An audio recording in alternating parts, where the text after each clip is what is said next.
Hello, ഇന്ന് പുറത്തൊക്കെ പോയിട്ട് കുറച്ച് സാധനങ്ങൾ വാങ്ങാന്ന് വിചാരിച്ചേ. സോ അതിന് മുമ്പ് ഒന്ന് റെഡി ആവണല്ലോ. അപ്പോൾ ഓർത്തു എന്നാൽ പിന്നെ ഒന്നൊരു get ready with me video set ചെയ്താലോ. അതെ, ആദ്യം തന്നെ ക്ലെൻസർ ഉപയോഗിച്ച് മുഖം നന്നായിട്ട് കഴുകുക. ഞാൻ ഹെർബൽ ലൈഫിന്റെ ക്ലെൻസർ ആണ് കേട്ടോ യൂസ് ചെയ്യണത്. ഇത് യൂസ് ചെയ്തിട്ട് എനിക്ക് ശരിക്കും ഡീപ്പ് ക്ലെൻസിങ് ഫീൽ ചെയ്യാറുണ്ട്. പിന്നീട് ഫേസ് എല്ലാം വാഷ് ചെയ്തതിനു ശേഷം വൈപ്പ് ചെയ്ത് അടുത്തായിട്ട് നമ്മൾ ടോണറാണ് സ്പ്രേ ചെയ്ത് കൊടുക്കണത്. ഹെർബൽ ലൈഫിന്റെ തന്നെ ടോണറാണ് ഞാൻ സ്പ്രേ ചെയ്യണത്. അതാകുമ്പോൾ എൻ്റെ ചെറിയ ചെറിയ ഓപ്പൺ പോർസ് പോലെ നന്നായിട്ട് മിനിമൈസ് ചെയ്യാറുണ്ട് കേട്ടോ. ടോണർ അബ്സോർബ് ആണ് നേരം കൊണ്ട് ഞാൻ അത് ലിപ് ബാം ഒക്കെ ഇട്ട് കൊടുക്കുകയാണ്. അപ്പോഴാണ് ഞാൻ എൻ്റെ അപ്പർ ലിപ്പ് ശ്രദ്ധിച്ചത് കേട്ടോ.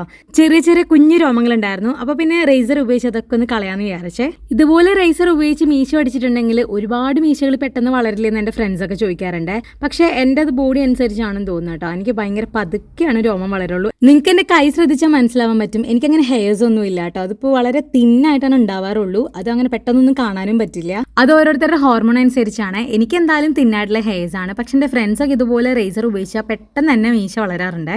അപ്പോൾ ഇതാ ടോണറൊക്കെ നന്നായിട്ട് അബ്സോർബ് ആയിട്ടുണ്ട്. പിന്നീട് നമ്മൾ ഫേസിൽ അപ്ലൈ ചെയ്യേണ്ടത് സെറമാണ്. എനിക്ക് സെറം ഇല്ലാത്തതുകൊണ്ട് ഞാൻ അടുത്ത സ്റ്റേജ് ആയിട്ടുള്ള മോയ്സ്ചറൈസറിലോട്ടാണ് കേട്ടോ പോണത്. ഇതും ഹെർബൽ ലൈഫിന്റെ തന്നെ മോയ്സ്ചറൈസർ ആണ്. ആക്ച്വലി നമ്മൾ സെറമാണ് ഏറ്റവും ഇമ്പോർട്ടൻ്റ് ആയിട്ട് വേണ്ടത്. പക്ഷെ എനിക്ക് സെറം ഇല്ല കേട്ടോ. ഞാൻ ഇങ്ങനത്തെ പ്രൊഡക്റ്റ് പോലും ഇപ്പോഴാണ് യൂസ് ചെയ്യാൻ തുടങ്ങിയത്. പണ്ടൊക്കെ ഫേസ് വാഷ് ചെയ്യുക, ഒരു പൊട്ടിടുക, ലിപ്സ്റ്റിക് ഇടുക, പുറത്തിറങ്ങുക, ഇതൊക്കെയായിരുന്നു കേട്ടോ. ഒരു സൺസ്ക്രീന് പോലും ഇടില്ലായിരുന്നു.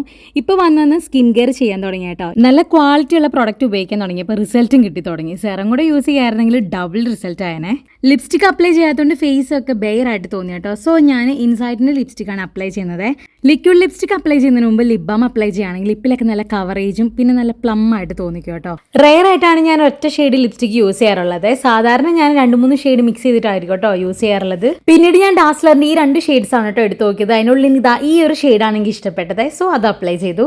പിന്നീട് ഞാൻ ഐബ്രോസ് ആണ് കേട്ടോ ഫിൽ ചെയ്യണത്. എനിക്ക് വളരെ തിന്നായിട്ടുള്ള ഐബ്രോസ് ആണ്. അതുകൊണ്ട് തന്നെ ഫില്ലിങ്ങിന്റെ ആവശ്യം നന്നായിട്ട് വേണം കേട്ടോ. ഈ ഐബ്രോസ് ഒക്കെ ഫില്ല് ചെയ്യുമ്പോൾ ഈ ഒരു മിഡിൽ പോർഷനിൽ നിന്ന് സ്റ്റാർട്ട് ചെയ്തിട്ട് ഇങ്ങനെ സ്മഡ്ജ് ചെയ്ത് പുറകോട്ട് അങ്ങ് കൊടുത്തിട്ടുണ്ടെങ്കിൽ നന്നായിട്ടൊരു കവറേജ് തോന്നിക്കുക. പക്ഷെ ചിലവരൊക്കെ ഈ ഒരു പുരുകത്തിന്റെ തുടക്കമില്ലേ, അതുകൊണ്ട് ആ മൂക്കിന്റെ ആ ഭാഗത്തു നിന്ന് തുടങ്ങുന്ന പോർഷനില്ലേ, അവിടെ തൊട്ടേ നല്ല കട്ടിക്ക് അങ്ങ് കൊടുക്കും കേട്ടോ. അപ്പൊ തന്നെ നമ്മൾ ദിഗംബരനെ പോലെയൊക്കെ തോന്നിക്കേ. പക്ഷെ ഞാൻ സാധാരണ ഈ ഒരു സ്റ്റൈലാണ് കേട്ടോ ചെയ്യാറുള്ളത്. പക്ഷെ ചിലവരൊക്കെ ഈ സ്റ്റാർട്ടിങ് പോയിന്റിൽ നിന്ന് ചെയ്യണ ഞാൻ കണ്ടിട്ടുണ്ട്. പക്ഷെ ഞാൻ എപ്പോഴും ഐബ്രോസ് ഒക്കെ ഫില്ല് ചെയ്യുമ്പോൾ നടുക്കുന്നതാണ് കേട്ടോ തുടങ്ങാറുള്ളത്. നടുക്കുന്ന ഈ ഒരു ടെയിലില്ലേ, ആ ഒരു എൻഡ് വശം വരെയാണ് കേട്ടോ ഞാനിങ്ങനെ സ്മഡ്ജ് ചെയ്ത് പോകാറുള്ളത്. അപ്പോഴാണ് എനിക്ക് നന്നായിട്ട് കവർ ചെയ്തിട്ട് എനിക്ക് തോന്നാറുള്ളൂ. പിന്നെ ഈ ഒരു ഫ്രണ്ട് പോർഷനിലൊക്കെ ഞാൻ കൈ കൊണ്ടായിരിക്കും വന്നെങ്കിൽ സ്മഡ്ജ് ചെയ്ത് കൊടുക്കുക. അല്ലെങ്കിൽ നമുക്ക് ബ്രഷ് ഒക്കെ ഉണ്ടാവില്ലേ, ബ്രഷ് കൊണ്ടൊക്കെ ഇങ്ങനെ സ്മഡ്ജ് ചെയ്ത് കൊടുക്കാറുണ്ട് കേട്ടോ.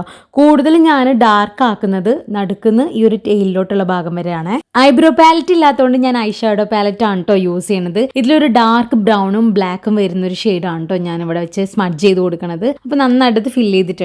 പിന്നീടാണ് ഞാനൊരു കാര്യം ശ്രദ്ധിച്ചത്. എൻ്റെ പുരുകം ഇപ്രാവശ്യം ത്രെഡ് ചെയ്തപ്പോൾ കയറി ഇറങ്ങിയിട്ടുണ്ടായിരുന്നു കേട്ടോ. ഒരെണ്ണം ഭയങ്കര കുറച്ച് തിന്നായിട്ടും ഒരെണ്ണം ഒരു മീഡിയം ഷേപ്പിലായിരുന്നേ. അതുകൊണ്ട് തന്നെ ഞാൻ എന്തെന്ന് വെച്ചാൽ ഐബ്രോ പെൻസിൽ ഉപയോഗിച്ച് അത് ഇങ്ങനെ ഒന്ന് വരച്ചു കൊടുക്കുകയാണ് കേട്ടോ. ജസ്റ്റ് ഒന്ന് ഒരേപോലെ നാക്കാൻ വേണ്ടി മാത്രം. സാധാരണ കണ്ണെഴുതാത്ത ദിവസങ്ങളിൽ ഐബ്രോസിനൊന്നും ഞാൻ ഇത്രയും ഡാർക്ക് ഷെയ്ഡ് കൊടുക്കാറില്ല. ഒരു ഇത്തിരി ലൈറ്റ് ആയിട്ട് ഇരിക്കുന്നതാണ് എനിക്ക് പൊതുവേ ഇഷ്ടം. പക്ഷെ ഇപ്രാവശ്യം ഞാൻ കണ്ണെഴുതുന്നതുകൊണ്ട് പൊട്ട് ഇടുന്നുണ്ട്. അതുകൊണ്ട് തന്നെ ഞാൻ ഐബ്രോസ് കുറച്ച് ഡാർക്ക് ആക്കി കൊടുത്തിട്ടുണ്ട്. എന്നാലും നമ്മുടെ ആ ഒരു ഫേസിലൊന്ന് കുറച്ച് ഐബ്രോസ് ഒക്കെ ഉണ്ടെന്ന് തോന്നിക്കുള്ളൂ. 2 ഐബ്രോസ് അത്യാവശ്യം വലിയ കുഴപ്പമില്ലാതെ അങ്ങ് ഫില്ല് ചെയ്ത് കൊടുത്തിട്ടുണ്ട്. പിന്നീട് ഞാൻ പൊട്ടാണ് കേട്ടോ ഇട്ടത്. പിന്നീട് ഞാൻ കണ്ണെഴുതി കൊടുക്കുകയാണ്. ഞാനിവിടെ പ്ലമ്മിന്റെ കാജലാണ് കേട്ടോ യൂസ് ചെയ്യണത്. ഞാൻ പൊതുവെ റെനയുടെ കാജലാണ് യൂസ് ചെയ്യാറുള്ളത്. പക്ഷേ ഉണ്ടല്ലോ അത് പെട്ടെന്ന് തീരുന്നതിലും പിന്നെ കുറേ നേരം ലാസ്റ്റും ചെയ്യും. എത്ര കഴിയാലും പോകാറില്ല കേട്ടോ. പക്ഷെ അത് അടിപൊളി ഐറ്റമാണ്. പക്ഷെ നമ്മൾ ഈ റഫ്യൂസിനൊക്കെ പോകുമ്പോൾ അത്രയും വലിയ കൂടിയ ഐറ്റം ഒന്നും യൂസ് ചെയ്യണ്ടല്ലോ. സോ ഞാൻ പ്ലമ്മിന്റെ കാജലാണ് യൂസ് ചെയ്യണത്. പ്ലം ഇതുപോലെ തന്നെ അടിപൊളിയാണ് ഗൈസ്. കാരണം വെച്ചാൽ വർഷങ്ങളായിട്ട് ഇങ്ങനെ പല രീതിയിലുള്ള കാജൽ യൂസ് ചെയ്യുന്നതുകൊണ്ട് ഏതാണ് വാട്ടർ പ്രൂഫ്, ഏതാണ് സ്മഡ്ജ് ചെയ്യാത്തത്, ഏതാണ് ലോങ് ലാസ്റ്റിംഗ്, ഏതാണ് റേറ്റ് കുറഞ്ഞത് കൂടിയത്, അങ്ങനെയൊക്കെ അത്യാവശ്യം അറിയാമേ. ഇത്രയും നാൾ ഞാൻ യൂസ് ചെയ്തതിൽ എനിക്ക് ഏറ്റവും ഇഷ്ടപ്പെട്ടത് റെനയാണ്. അത് പിന്നെ അത്യാവശ്യം റേറ്റ് ഉണ്ട്. പിന്നീട് ഫേസസ് കാനഡ എനിക്ക് ഇഷ്ടമാണ്. ഫേസസ് കാനഡ എനിക്ക് അടിപൊളിയായിട്ട് തോന്നിയിട്ടുണ്ട് കേട്ടോ. പിന്നെ കുറച്ച് റേറ്റ് കുറഞ്ഞത് നോക്കുകയാണെങ്കിൽ പ്ലമ്മിന്റെ അടിപൊളിയാണ്. പിന്നെ മേബിലിന്റെ തന്നെ കൊളോസൽ കാജലും അടിപൊളിയാണ്. അങ്ങനെ കണ്ണെല്ലാം എഴുതിയതിന് ശേഷം പിന്നീട് ഞാൻ മസ്കാരയാണ് യൂസ് ചെയ്യണത്. നമ്മൾ ഏത് മസ്കാര യൂസ് ചെയ്താലും ഉണ്ടല്ലോ കണ്ണ് നല്ല ബ്രൈറ്റ് ആയിട്ടും അതുപോലെ നല്ല വലിപ്പം തോന്നിക്കും കേട്ടോ. ഞാനിവിടെ മേബിലിന്റെ മസ്കാരാണ് യൂസ് ചെയ്യണത്. മേബിലിന് കുറേ ടൈപ്പ് മസ്കാരകളുണ്ട്. അതിലിതാ ഈ കാണുന്ന കളറിലുള്ളതാണ് കേട്ടോ ഞാൻ എടുത്തിട്ടുള്ളത്. ഇത് ആക്ച്വലി എൻ്റെ ഫ്രണ്ട് നിസ്റ്റ് എനിക്ക് റെക്കമെൻഡ് ചെയ്തതാണ്. ഞാൻ അതിനു മുമ്പൊക്കെ ഈ 10 രൂപ 20 രൂപ 30 രൂപയ്ക്കൊക്കെ മസ്കാര കിട്ടത്തില്ലേ ചെറിയ ചെറിയ കടകളിൽ നിന്ന്, ഞാൻ അതൊക്കെയാണ് എടുക്കാറുള്ളത്. അത് ഞാൻ വല്ലപ്പോഴാണ് മസ്കാര എഴുതാറുള്ളത്. പക്ഷേ എൻ്റെ അടുത്ത് ഫ്രണ്ട് പറഞ്ഞു നീ എല്ലാം ബ്രാൻഡഡ് യൂസ് ചെയ്യണമെന്നേ. അതുകൊണ്ടാണ് ഞാൻ ഈ മേബിലിൻ്റെ വാങ്ങിച്ചത്. പക്ഷേ ബ്രാൻഡഡ് വാങ്ങിച്ചതുകൊണ്ട് ഗുണമെന്ന് വെച്ചാൽ ഈ മസ്കാര ആക്ച്വലി ലോങ് ലാസ്റ്റിംഗ് ആണ്. കുറേ ദിവസം കണ്ണിലുണ്ടാവും കേട്ടോ. നമ്മൾ എത്ര കണ്ണ് കഴുകിയാലോ എങ്ങനെ ഇട്ട് ഫേസ് വാഷ് ഇട്ട് കഴുകിയാൽ പോലും അങ്ങനെ മാറില്ല കേട്ടോ. അത്രയും ഇത് കുറേ ദിവസം ഇങ്ങനെ ഫില്ല് ചെയ്ത് കിടക്കുവേ. അങ്ങനെ മേക്കപ്പ് ഒക്കെ ഓൾമോസ്റ്റ് കഴിഞ്ഞിട്ടുണ്ട്. പിന്നീട് ഞാൻ റെനയുടെ ലിപ്സ്റ്റിക് ആണ് കേട്ടോ ഇട്ട് കൊടുത്തിട്ടുള്ളത്. ഞാൻ പൊതുവേ ഒരൊറ്റ ഷെയ്ഡ് മാത്രം യൂസ് ചെയ്യാറില്ല, ഒരു 5-6 ഷെയ്ഡ് ലിപ്സ്റ്റിക് ആയിരിക്കും ഒന്നിച്ച് ഞാൻ യൂസ് ചെയ്യാറുള്ളത്. എനിക്ക് റെനയുടെ ഈ ഒരു ഷെയ്ഡ് ഭയങ്കര ഇഷ്ടമാണ്. പക്ഷേ അഡ്വർടൈസ്മെന്റിൽ കൊടുത്തോലൊന്നും ഇല്ല കേട്ടോ. ഞാനിത് വാങ്ങിച്ചപ്പോൾ സ്റ്റാഫ് എൻ്റെ അടുത്ത് പറഞ്ഞത് ഇത് സ്മഡ്ജ് പ്രൂഫ് ആണ്, വാട്ടർ പ്രൂഫ് ആണ്, ഇത് ലോങ് ലാസ്റ്റിംഗ് ആണ്, പിന്നെ നന്നായിട്ട് ഹൈഡ്രേറ്റ് ചെയ്യും, പിഗ്മെന്റേഷൻ കുറയ്ക്കും, അങ്ങനെയാണ് ഇങ്ങനെയാണെന്നൊക്കെ പറഞ്ഞു. പക്ഷേ ഈ പറഞ്ഞ പോലെ ഒന്നുമില്ല. ആകെ എനിക്ക് ഇഷ്ടപ്പെട്ടത് ഇതിന്റെ ഷെയ്ഡ് എനിക്ക് ഒരുപാട് ഇഷ്ടപ്പെട്ടിട്ടുണ്ട്. പിന്നെ ലിപ്പ് നന്നായിട്ട് ഹൈഡ്രേറ്റ് ചെയ്യും. അതല്ലാതെ ഇതുകൊണ്ട് ഒരു ഗുണമില്ല. കാരണം വെച്ചാൽ ലോങ് ലാസ്റ്റിംഗ് അല്ല, അതുപോലെ തന്നെ സ്മഡ്ജ് പ്രൂഫ് ഒന്നുമല്ല. കാരണം വെച്ചാൽ ഒന്ന് തൊടുമ്പോഴേക്കും നന്നായിട്ട് സ്മഡ്ജ് ആവും. അങ്ങനെ മൊത്തത്തിൽ 3 ലിപ്സ്റ്റിക് ഷെയ്ഡാണ് കേട്ടോ അപ്ലൈ ചെയ്തിട്ടുള്ളത്. പിന്നീട് ഞാൻ സ്റ്റുഡിയോന്ന് വാങ്ങിച്ചിട്ടുള്ള ഹൈലൈറ്ററാണ് അപ്ലൈ ചെയ്യണത്. ആദ്യം തന്നെ ഞാൻ നോസിലാണ് അപ്ലൈ ചെയ്യണത്. പിന്നെ കൂടുതലും ഞാൻ ഹൈലൈറ്റ് ചെയ്ത് കൊടുക്കുന്നത് നോസിന്റെ ടിപ്പിലാണ് കേട്ടോ. പിന്നീട് അതിന് ശേഷം എൻ്റെ 2 ചീക്കിലും അപ്ലൈ ചെയ്തിട്ടുണ്ട്. ചീക്കിലാകുമ്പോൾ നമ്മളിങ്ങനെ ചിരിക്കുമ്പോൾ ഇങ്ങനെ ബ്ലഷ് ആയ പോലെ തോന്നുമല്ലോ. ബ്ലഷ് ഇല്ലാത്തതുകൊണ്ട് പകരം ഞാൻ ഇങ്ങനെ ഹൈലൈറ്റർ വെച്ച് ഇങ്ങനെ ഒന്ന് ഹൈലൈറ്റ് ചെയ്ത് കൊടുത്തിട്ടുണ്ട്. സാധാരണ കഴുത്തറക്കുള്ള ഡ്രസ്സൊക്കെ ഇടുമ്പോൾ നമ്മുടെ ഈ ഒരു കഴുത്തിന് ചുറ്റും നന്നായിട്ട് സ്പ്രെഡ് ചെയ്ത് കൊടുക്കാറുണ്ട്. അതായത് നമ്മുടെ ആ ബ്യൂട്ടി ബോൺ ഒക്കെ വരില്ലേ. എനിക്ക് ബ്യൂട്ടി ബോൺ ഒന്നും ഇല്ല, പകരം ഞാൻ ആ ഒരു ഷോൾഡറിനെ ചുറ്റൊക്കെ നന്നായിട്ട് ഹൈലൈറ്റർ കൊണ്ട് സ്പ്രെഡ് ചെയ്യാറുണ്ട് കേട്ടോ. ഫേസിലുള്ള പരിപാടിയൊക്കെ കഴിഞ്ഞ് കഴിഞ്ഞാൽ അടുത്ത ഹെയർ ആണ്. അപ്പോൾ ആദ്യം തന്നെ ഞാൻ സെറമാണ് കേട്ടോ അപ്ലൈ ചെയ്യണത്. ഞാനിപ്പോൾ യൂസ് ചെയ്യണത് ലിവോണിൻ്റെ ആൻറ്റി ഫ്രിസ് സെറമാണ്. ഇതാകുമ്പോൾ വലിയ കുഴപ്പമൊന്നുമില്ലാന്ന് തോന്നുന്നു കേട്ടോ. പക്ഷേ എനിക്ക് ഇന്നതാണ് നല്ലതെന്ന് എനിക്ക് പറയാനറിയില്ല. കാരണം ഓരോ സമയത്ത് ഞാൻ എല്ലാ പ്രോഡക്റ്റും ഞാൻ മാറി ഉപയോഗിക്കാറുണ്ട്. അങ്ങനെ നന്നായിട്ട് ഞാൻ അപ്ലൈ ചെയ്ത് കൊടുത്തിട്ടുണ്ട്. അപ്ലൈ ചെയ്ത് കൊടുത്തപ്പോഴാണ് എൻ്റെ പുറകിലൊക്കെ നിങ്ങൾ ശ്രദ്ധിച്ചാൽ അറിയാം, എൻ്റെ പുറകിലത്തെ മുടിക്കൊന്നും വലിയ ലെങ്ത് ഒന്നും ഇല്ല കേട്ടോ. ഈയിടയ്ക്ക് ഞാനത് വെട്ടുകയും കൂടെ ചെയ്തു. ഒന്ന് വളർന്നു വന്നാണ്. പിന്നെ എനിക്കൊരു തോന്നൽ ഒന്ന് വെട്ടിയേക്കാന്ന് ഓർത്ത് ഞാനങ്ങ് വെട്ടിയ. കാരണം എനിക്ക് ലോങ് ഹെയർ ഭയങ്കര ഇഷ്ടമാണ്. പക്ഷെ എനിക്ക് അതിനേക്കാളും കംഫർട്ടബിൾ ആയിട്ടുള്ള ഷോർട്ട് ഹെയർ ആണ്. ഞാൻ വർഷങ്ങളായിട്ട് ഷോർട്ട് ഹെയർ മാത്രം കൊണ്ടു നടക്കുന്ന ഒരാളാണ്. പക്ഷെ എൻ്റെ ഫ്രണ്ട്സൊക്കെ പറയട്ടോ നീ ഒന്ന് മുടി വളർത്തുക ഒന്ന് കാണാൻ വേണ്ടിയിട്ടാണ്.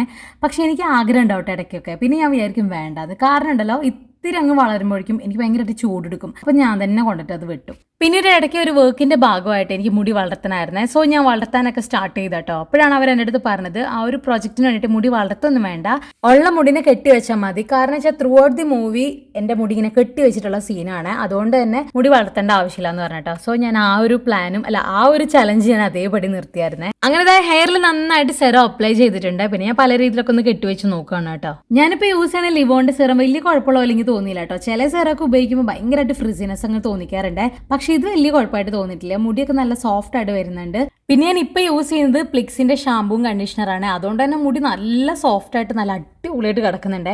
പിന്നെ ഈ സെറം കൂടെ യൂസ് ചെയ്യുന്നതുകൊണ്ട് മുടിയൊക്കെ നന്നായിട്ട് സോഫ്റ്റ് ആക്കുന്നുണ്ട് കേട്ടോ. അങ്ങനെ ഹെയറും ഫേസൊക്കെ ഓൾമോസ്റ്റ് കഴിഞ്ഞിട്ടുണ്ട്. പിന്നെ ഞാൻ നോക്കിയപ്പോൾ എന്തോ ഒരു കുറവുള്ള പോലെ. സോ ഞാൻ വിങ്ങിട്ട് കൊടുക്കുകയാണ്. ഞാൻ റെനയുടെ തന്നെ ഐലൻഡറാണ് കേട്ടോ യൂസ് ചെയ്യണത്. കഴിഞ്ഞ ദിവസം ഞാൻ റെനയുടെ കുറച്ച് പ്രൊഡക്ട്സ് വാങ്ങിച്ചത്. അതാണ് കേട്ടോ ഇപ്രാവശ്യം കുറേ റെനയുടെ പ്രൊഡക്ട്സ് നിങ്ങൾ കേട്ടോണ്ടിരിക്കുന്നത്. എനിക്ക് പ്രൊഡക്ട്സുകളൊക്കെ വാങ്ങുമ്പോൾ പല പല കമ്പനികളുടെ യൂസ് ചെയ്യാനാണ് കേട്ടോ ഏറ്റവും കൂടുതൽ ഇഷ്ടം. കാരണം വെച്ചാൽ എനിക്ക് റിവ്യൂ നോക്കി സാധനങ്ങൾ വാങ്ങണത് ഇഷ്ടമില്ലാത്ത പരിപാടിയാണ്. കാരണം വെച്ചാൽ എനിക്ക് വലിയ വിശ്വാസമില്ല കേട്ടോ. സോ ഞാൻ ഓരോ പ്രൊഡക്ട്സും വാങ്ങും, അത് വാങ്ങിച്ച് യൂസ് ചെയ്ത് നോക്കിയിട്ട് എനിക്കത് ഓക്കെയാണ് അല്ലെങ്കിൽ അത് നല്ലതാണെന്ന് തോന്നുമ്പോൾ ഞാൻ എൻ്റെ ഫ്രണ്ട്സിനൊക്കെ അത് സജസ്റ്റ് ചെയ്യാറുണ്ട്. ഫോർ എക്സാമ്പിൾ പറയുകയാണെങ്കിൽ ഞാൻ നേരത്തെ റെനയുടെ ഒരു ലിപ്സ്റ്റിക് കാണിച്ചില്ലേ, ആക്ച്വലി നല്ല റേറ്റ് ഉള്ളതാണ്, നല്ല റിവ്യൂസ് ഉണ്ട്. പക്ഷെ ഞാനത് യൂസ് ചെയ്തിട്ട് എനിക്ക് ഈ പറഞ്ഞ പോലെ സ്മഡ്ജ് പ്രൂഫ് ആയിട്ടോ ലോങ് ലാസ്റ്റിംഗ് ആയിട്ടോ എനിക്ക് തോന്നിയിട്ടില്ല. ആകെ ഒരു ഗുണം എന്ന് പറഞ്ഞാൽ ഹൈഡ്രേറ്റിംഗ് ആണ്, അത് മാത്രമേ എനിക്ക് തോന്നിയിട്ടുള്ളൂ. സോ അതുകൊണ്ട് തന്നെ എനിക്ക് റിവ്യൂസിലൊന്നും വലിയ വിശ്വാസമില്ല. പക്ഷെ എൻ്റെ റിവ്യൂ നിങ്ങൾക്ക് വിശ്വസിക്കാം കേട്ടോ. അങ്ങനെ അതിൻ്റെ ഒരുക്കൊക്കെ കഴിഞ്ഞിട്ടുണ്ട്. സാധാരണ ഇത്രയൊന്നും ഒരുങ്ങാറില്ല കേട്ടോ. ഇതിപ്പോൾ വീഡിയോയ്ക്ക് വേണ്ടി മാത്രം ചെയ്തേക്കുന്നതാണ്. സാധാരണ ഒരു പൊട്ടും ലിപ്സ്റ്റിക്കും ഐബ്രോസും. ഇപ്പം ഞാൻ സ്കിൻ കെയർ ചെയ്യാൻ തുടങ്ങിയപ്പോൾ എനിക്ക് മോയ്സ്ചറൈസറും ടോണറും മസ്റ്റ് ആണ്. അങ്ങനത്തെ ഞാനും എൻ്റെ റൂംമേറ്റ് ആരെയും കൂടെ ഒരുങ്ങി റെഡി ആയിട്ടുണ്ട്. നിങ്ങളൊരു കാര്യം മനസ്സിലാക്കണം ഗൈസ്, ഞാൻ ഇതുവരെ സൺസ്ക്രീൻ ഇട്ടിട്ടില്ല. ഇത് തന്നെയാണ് എൻ്റെ സ്ഥിരം പരിപാടി. പക്ഷെ നിങ്ങൾ അങ്ങനെ ചെയ്യല്ലേ, സൺസ്ക്രീൻ ഇട്ടോണേ. പുറത്തിറങ്ങി കഴിഞ്ഞപ്പോഴാണ് സൺസ്ക്രീനിന്റെ കാര്യം ഓർത്തത് തന്നെ. അപ്പൊ എന്തായാലും ഞങ്ങൾ ഇനി ഷോപ്പിങ്ങിന് പോട്ടെ. അപ്പൊ ശരി, ടേക്ക് കെയർ, ബൈ.